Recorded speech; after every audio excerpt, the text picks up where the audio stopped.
on? Pope Michael back with another video, and we got a very special video. Hope your day's going well, night's going well, whenever you clicked on this video. Today we got something a little bit different. All still music related, but what does it say? The greatest cover song of all time. So today we find out what the greatest cover song of all time is. What do we know about music? Or at least radio music. The most popular song you're hearing on the radio probably came from a song 20 years ago. The chorus, the hook, the melody, the bass line, something. And it's just that's how it works. That's just how it's been working. Music is influenced by other music, just like art is influenced by other art. Life imitates art. Come on. Today we got the greatest cover song of all time. Let's see what they're talking about. Sometimes some people make the original song better. Sometimes they miss the ball. But we'll see what they're talking about today. Greatest cover song of all time. Press play. Come on, man. Music isn't as simple as a songwriter getting one message across to the listener of a song. People bring their own backgrounds, their own viewpoints, their own opinions to form their own interpretation of a piece of music. Born in the USA can be a patriotic American anthem to some, and it could be an anti-war song to others.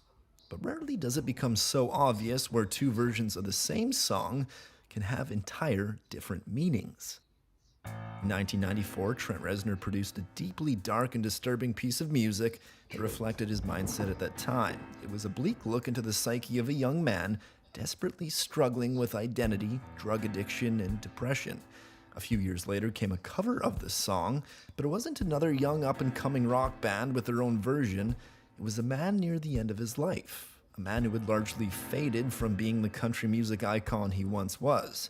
What was unexpected was the new meaning this man brought to Trent's original lyrics, and even more so, how much extra weight and emotion this man added. The man was Johnny Cash, and it became his own interpretation of the song Hurt.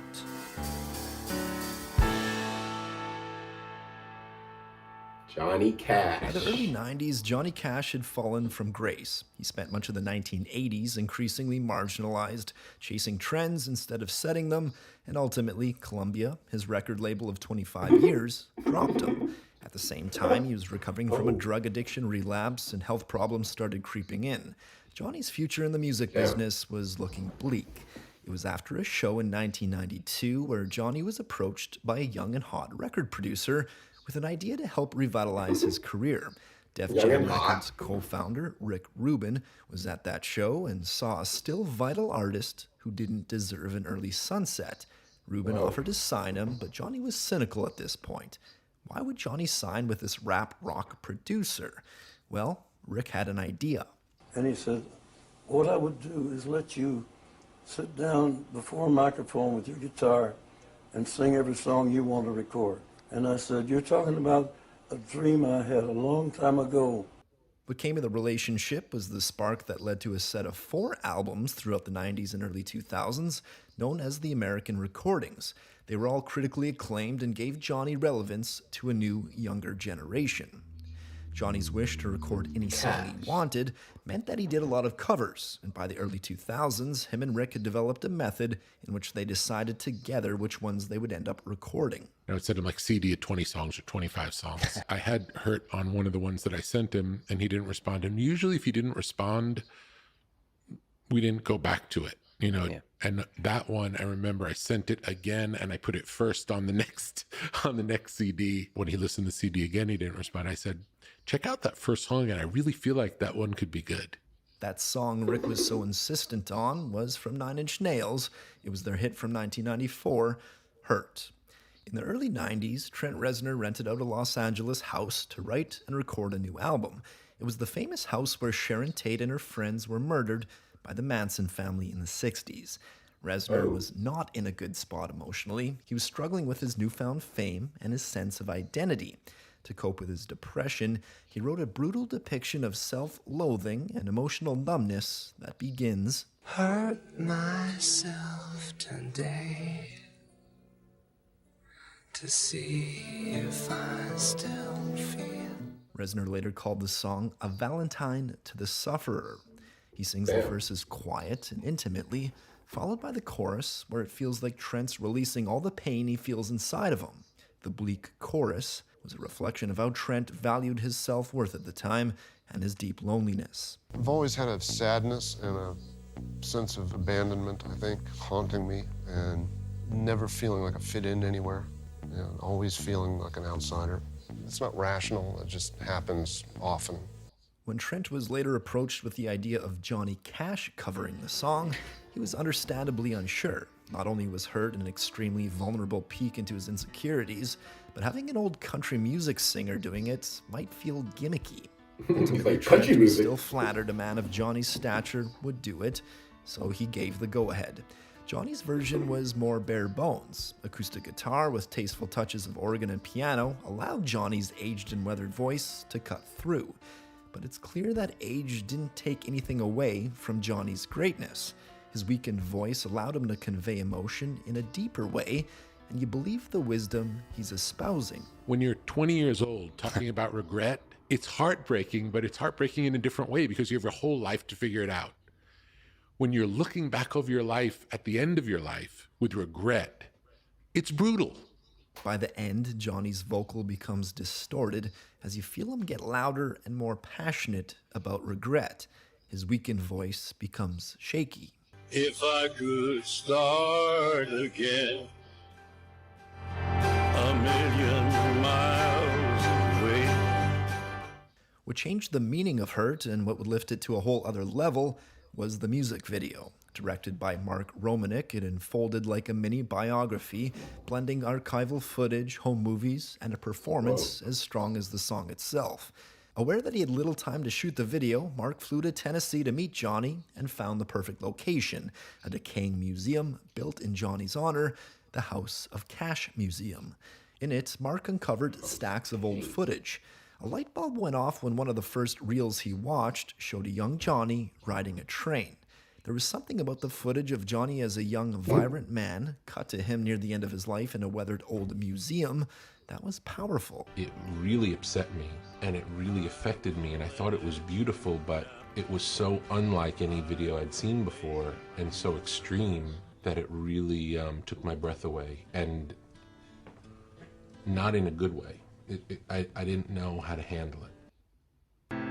3 months after the video shoot, Johnny's wife, June Carter Cash, died. Johnny himself died months later, just under a year after the release of that album with Hurt on it. It would end up being Johnny's first album to achieve gold status in the US in more than 30 years. But it's Hurt that has continued to stun listeners to this day. Hurt is a prime example of how powerful music can be. What was originally intended to be morose, insecure, and intimate was a song juxtaposed with a country legend that was beautiful, emotional, and introspective. Even though an industrial rock band like Nine Inch Nails penned this dark song that read like a suicide note, it transcended genre to prove that ultimately this song only deals in one currency: genuine, heartfelt emotion. At the end of the video, Cash, silhouetted by a harsh yellow light, closes the lid of the piano and rests his wrinkled hands on top of it. At that point, Trent's Valentine to the Sufferer became Johnny's swan song.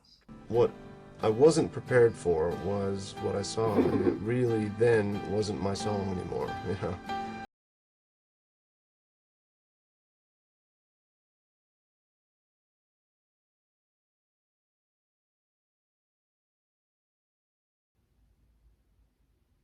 Dang, took his song and ran with it. Took his song and he's, what is he, like 50 years old? I mean, this is Johnny Cash we're talking about. And I actually have a Johnny Cash, hey, I gotta prove it. Hold on. And I actually do have a Johnny Cash shirt. So, you know, I'm a little bit in tune, you know, with greatness a little bit. But all right, that's really cool. Later on in his career, you know, you see a lot of people, they don't have, they have like 5-year I don't even know what's like the lifespan of the average music career, but I know it's not 50, 60 years. But for him to come back in the game, for him to come back on the charts like that is pretty crazy. What did it say that he didn't have anything on the charts for 30 years? So well, I mean, it's Johnny Cash, you know, a legend. Is, you know, they're gonna do legendary things. They can take a hiatus for however long and turn a suicide note into a musical treasure. What is it? I don't even know. Some of the words this dude was using in the video are really some big words. Hey, you learn something new every day. So there you go. That's the greatest cover song of all time. At least that's what they're saying, Johnny Cash. And we are in tune. We got us one. We got us one. Don't show it too much on the screen. But hey, we'll definitely have to check out that song. Maybe even check out the original song in the same video. Why not? Just to see. But dang, that's kind of sad. I mean, well, it's not sad if, you know, if it's like a legend and they're just, you know, paying homage. They didn't just outright take the song. And the guy, you know, he was on the screen. He was saying that he appreciates that it was, you know, Johnny Cash that did the remake. But hey, you always want, you know, I mean, at least as an artist, you would think you want your songs to be, you know, just 100% yours. But greatest cover song of all time. A lot of great songs are covers, so, you know, you can't really complain. I mean, music at the end of the day is just, you know, whatever you want to listen to. Just go listen to it. If you made this far, thanks for watching. I'm Gavin. Like, subscribe if you're new.